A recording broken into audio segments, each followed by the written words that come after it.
بسم اللہ الرحمن الرحیم۔ السلام علیکم، welcome to my YouTube channel.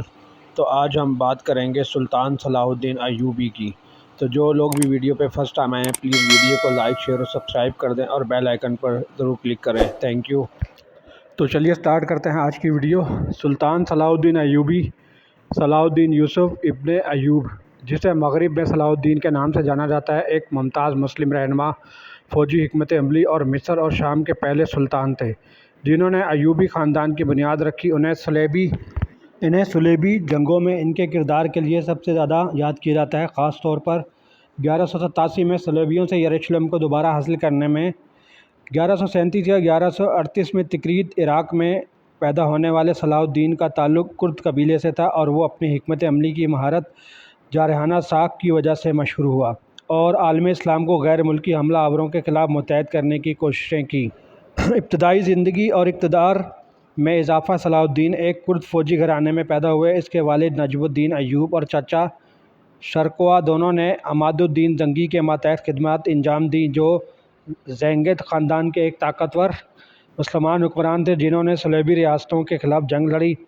صلاح الدین مسلمان ریاستوں اور صلیبیوں کے درمیان تنازعات کے دور میں پلا بڑھا۔ دمشق میں ان کی ابتدائی تعلیم میں اسلام، فقہ، علوم اور عسکری حکمت عملی شامل تھی، جنہوں نے ان کے کردار کو ایک متقی مسلمان اور ایک ہنرمند سپاہی کے طور پر تشکیل دیا۔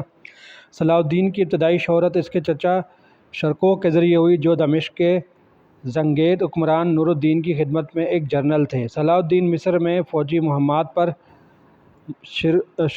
شرقوہ کے ساتھ گیا، جہاں شرقوہ بالآخر فاطمی خلیفہ کا وزیر بن گیا۔ شرقوہ کی موت کے بعد صلاح الدین کو 1169 میں وزیر مقرر کیا گیا اور جلد ہی مصر پر اپنا کنٹرول قائم کیا۔ مؤثر طریقے سے فاطمی حکومت کا خاتمہ کیا اور علاقے میں سنی اسلام کو بحال کیا۔ مسلم علاقوں کا اتحاد: 1174 میں اپنے سابق رہنما نور الدین کی موت کے بعد صلاح الدین نے شام اور دیگر علاقوں میں اقتدار کو مضبوط کرنے کے لیے نکلا۔ وہ اسٹریٹجک تھا، اکثر مختلف مسلم ریاستوں کو اپنے کنٹرول میں لانے کے لیے جنگ کی بجائے سفارتکاری کو ترجیح دیتا تھا۔ 1183 تک وہ مصر، شام، میسوپوٹیمیا اور شمالی افریقہ کے کچھ حصوں کو اپنی حکمرانی کے تحت متحد کرنے میں کامیاب ہو گیا اور ایوبی خاندان کا قیام عمل میں آیا، اور اس کی قیادت میں مذہبی عقیدت، انصاف اور انصاف پسندی کی خصوصیات تھیں، جس نے مسلمانوں اور یہاں تک کہ اس کے کچھ عیسائی مخالفوں میں بھی اسے عزت بخشی۔ حطین کی جنگ اور یروشلم پر دوبارہ قبضہ: صلاح الدین کی سب سے اہم کامیابیوں میں سے ایک 1187 میں حطین کی جنگ تھی۔ یروشلم کے بادشاہ گائے کی قیادت میں صلیبی افواج کو فیصلہ کن شکست ہوئی اور صلاح الدین کی افواج نے صلیبی فوج کے ایک بڑے حصے پر قبضہ کر لیا۔ اس فتح نے یروشلم کا رستہ کھول دیا، جس پر صلاح الدین نے اسی سال کے آخر میں دوبارہ قبضہ کر لیا۔ صلیبیوں کے برعکس، جنہوں نے 1099 میں شہر پر قبضہ کر لیا تھا اور اس کے باشندوں کا قتل عام کیا تھا، صلاح الدین نے بڑے پیمانے پر پرامن ہتھیار ڈالنے کی اجازت دی، ایسی شرائط پیش کی جن سے بہت سے عیسائیوں کو بغیر کسی نقصان کے شہر چھوڑنے کی اجازت ملی، اور رحم اور عزت کے لیے اس کی ساکھ کو مزید مستحکم کیا۔ میراث اور اثر: حطین میں فتح اور اس کے بعد یروشلم پر دوبارہ قبضے نے صلاح الدین کی میراث کو تاریخ کے سب سے اہم مسلم رہنماؤں میں سے ایک کے طور پر مستحکم کیا۔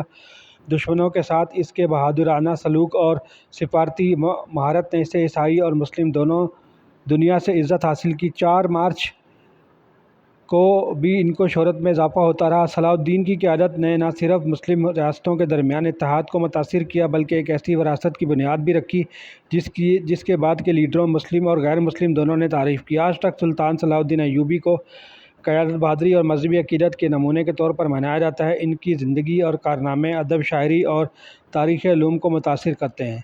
سلطان صلاح الدین ایوبی اسلامی اور مغربی تاریخ دونوں میں سب سے مشہور شخصیات میں سے ایک ہیں۔ ان کی وراثت کی تعریف اور ان کی فوجی ذہانت، سفارتی ذہانت اور اسلامی اتحاد سے وابستگی ہوتی ہے۔ صلیبی جنگوں کے دوران اس کی قیادت، خاص طور پر جنگ حطین میں اس کی فتح اور اس کے بعد یروشلم پر دوبارہ قبضہ، لیونٹ میں مسلم اور صلیبی افواج کے درمیان جدوجہد میں ایک اہم موڑ کا نشان بنا۔ اپنی عسکری صلاحیتوں سے ہٹ کر سلطان صلاح الدین ایوبی کے اخلاقی طرز عمل اور انصاف، رواداری اور رحم کے لیے عزم نے ان کی ساکھ کو بہادری، اقدار کے نمونے کے طور پر مستحکم کیا۔ مصر میں مہمات اور اقتدار میں اضافہ: صلاح الدین کے کیریئر میں ڈرامائی طور پر اضافہ ہوا جب وہ اپنے چچا شرکوک کے ساتھ مصر کی فوجی مہم میں شامل ہوئے۔ اس وقت ایک شیعہ زیر کنٹرول فاطمی ریاست صلیبی اور زنگیٹ دونوں افواج سے خطرے میں تھی۔ 1163 اور 1169 کے درمیان 3 چیلنجنگ مہمات کے بعد صلاح الدین کے چچا نے بالآخر صلیبیوں کو شکست دی اور مصر پر قبضہ کر لیا، جہاں اسے وزیر مقرر کیا گیا۔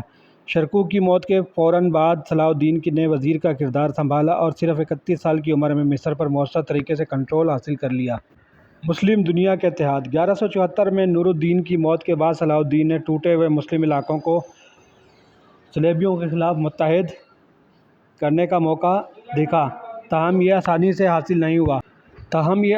حاصل نہیں کیا گیا تھا۔ نور الدین کا علاقہ مختلف لیڈروں میں تقسیم ہو گیا اور صلاح الدین کو سیاسی اور فوجی مزاحمت کا سامنا کرنا پڑا۔ مہمات کے ایک سلسلے کے ذریعے، جس میں سفارت کاری کے ساتھ طاقت شامل تھی، اس نے شام، میسوپوٹیمیا، عرب کے کچھ حصوں اور شمالی افریقہ کا کنٹرول حاصل کیا۔ صلیبی جنگیں اور حطین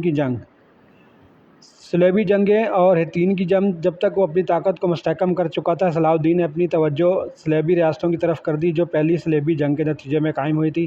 اس کا بنیادی مقصد مسلمانوں، عیسائیوں اور یہودیوں کے لیے بے پناہ مذہبی اہمیت کے حامل شہر یروشلم پر دوبارہ دعویٰ کرنا تھا۔ 1187 میں سلطان صلاح الدین ایوبی نے صلیبیوں کے خلاف ایک بڑا حملہ شروع کیا، جس کا اختتام 4 جولائی 1187 کو حطین کی فیصلہ کن جنگ میں ہوا۔ جنگ فوجی حکمت عملی میں ایک ماسٹر کلاس تھی۔ صلاح الدین کی افواج نے صلیبی فوج کو پانی کی فراہمی سے دور کر دیا، جس سے ان کے لڑنے کی صلاحیت کمزور ہو گئی۔ تھکے ہوئے اور پانی کی کمی کا شکار صلیبیوں کو عبرتناک شکست کا سامنا کرنا پڑا۔ ہاٹن میں ہونے والے نقصان نے صلیبی افواج کو تباہ کر دیا، جس کے نتیجے میں یروشلم کے بادشاہ گائے اور بہت سے عظیم شورشوں کو گرفتار کر لیا گیا۔ اس نے یروشلم پر دوبارہ قبضے کی راہ بھی ہموار کی، جسے صلاح الدین نے اس سال کے آخر میں بڑے پیمانے پر تشدد کا سہارا لیے بغیر حاصل کیا، جو پہلی صلیبی جنگ کے دوران صلیبیوں کے وحشیانہ ہتھ کنڈوں کے بالکل برعکس تھا۔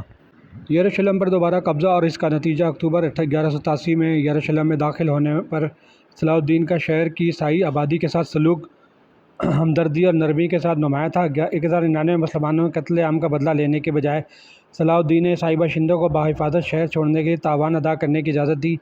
بہت سے لوگ جو تاوان کے متحمل نہیں ہو سکتے تھے، بغیر ادائیگی کے رہا کر دیے گئے اور شہر کے مسیحی مقدس مقامات کو محفوظ کر لیا گیا۔ اور بالآخر 4 مارچ 1193 کو دمشق میں سلطان صلاح الدین ایوبی کی وفات ہوئی اور اس کے بعد بھی ان کی شہرت میں بے پناہ اضافہ ہوتا رہا۔ تو آج کی ویڈیو آپ کو کیسی لگی؟ پلیز ویڈیو کو لائک، شیئر اور سبسکرائب کریں اور بیل آئکن پر ضرور کلک کریں اور کمنٹ سیکشن میں اپنی رائے کا اظہار کریں۔ Thank you.